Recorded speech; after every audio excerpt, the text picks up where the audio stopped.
Hay un camino más corto para llegar a las Indias de sus riquezas. Lo descubriré para vos. Merece la pena buscar la gloria si acabas muerto en el empeño. Estaré con vosotros tan pronto como pueda. Muchos temen el enorme desafío que les ofrezco. Es preciso que le tengan miedo. Hello, my name is Raul Araújo and I'm here with Séries da TV from Portugal. And again, nice to meet you. My first question, Simon, is for people who haven't seen the show yet. What can you tell us about the show? How would you describe it, and as a pitch to convince someone to see it? Well, the show is an action-adventure series, ostensibly. So it's high seas adventure, and we have sword fights and battles and sea battles with ships. But the difference is it's all true. It's a historically accurate representation of this expedition, the first to sail around the world. So you can watch it without any historical knowledge if you want. But you can learn the history as you go along. But really you can watch it as a sort of an exciting, character-driven action-adventure series, or you can watch it as a historical drama because it is very authentic, and I try to stay as accurate as possible. Okay, since you talked about that, how much research did you have to do? And did you add some creative liberty where the history was not as well documented, or did you try to keep as true to the events as possible?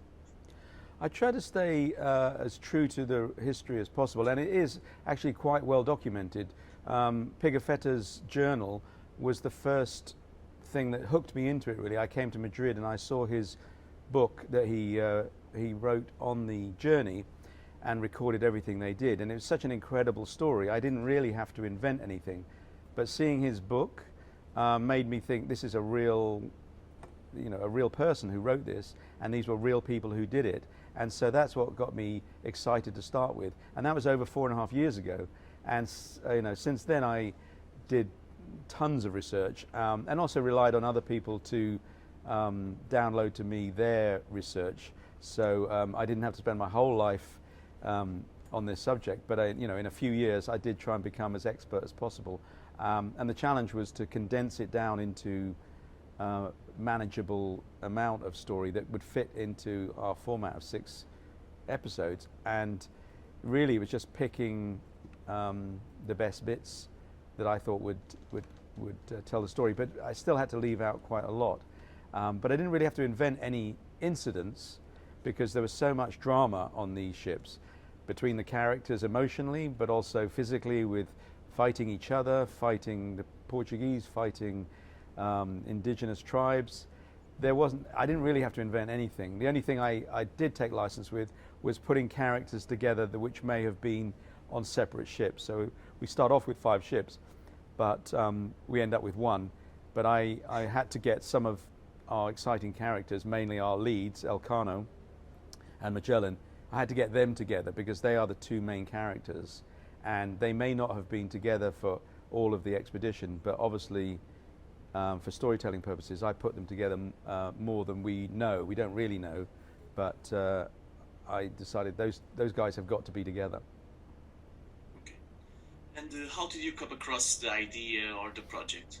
Well, the project was brought to me by Miguel Menendez, a producer in Spain, and originally it was to be a feature film in English. And as I started to do my research like 4.5 years ago, I realized the story was just too big to fit into 1 2-hour film, and so I had to expand it and decided let's do it as a series because I can have more of the story. And then I decided that it should be as authentic as possible. So it should be in the real original languages. So the Spanish characters speak Spanish, the Portuguese speak Portuguese, and the indigenous tribes speak their languages. So that sort of developed naturally over the 4 years. So it ended up becoming this ostensibly a Spanish production. course, you told already that you try to condense the story because it's a real story with the beginning and an end. But if it's really well received by the audience, do you feel that you have something more about that to tell, or is an end chapter in your work life?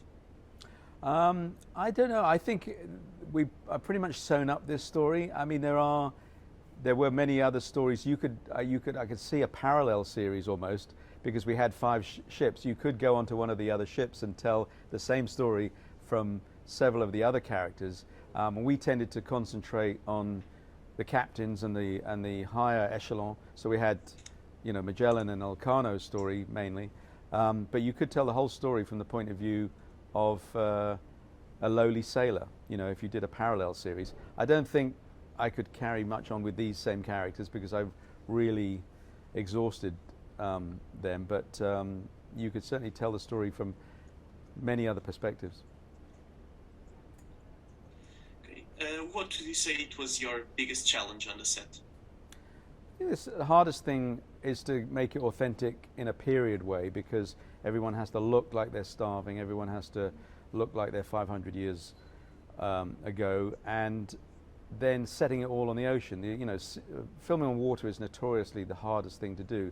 So we had some shooting on the water, and luckily we had access to the replica, the sailing version.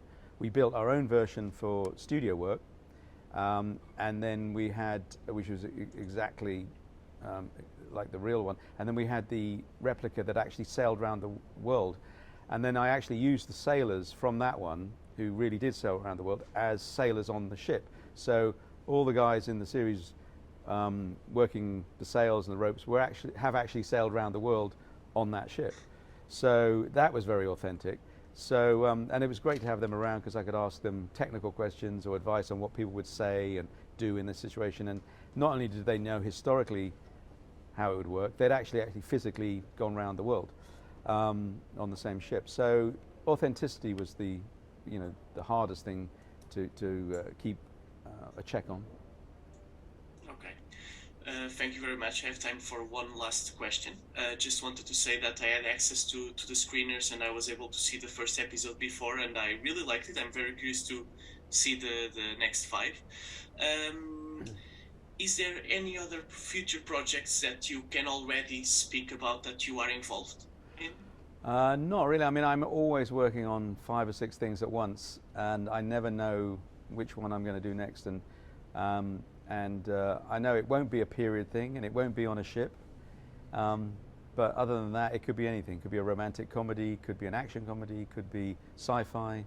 I just have a very eclectic taste, and so I haven't decided what I'm doing next. Okay. Once again, thank you very much, Simon. It was a pleasure to meet you, and congratulations on your work on this TV show. Thank you. Nice to meet you. Bye.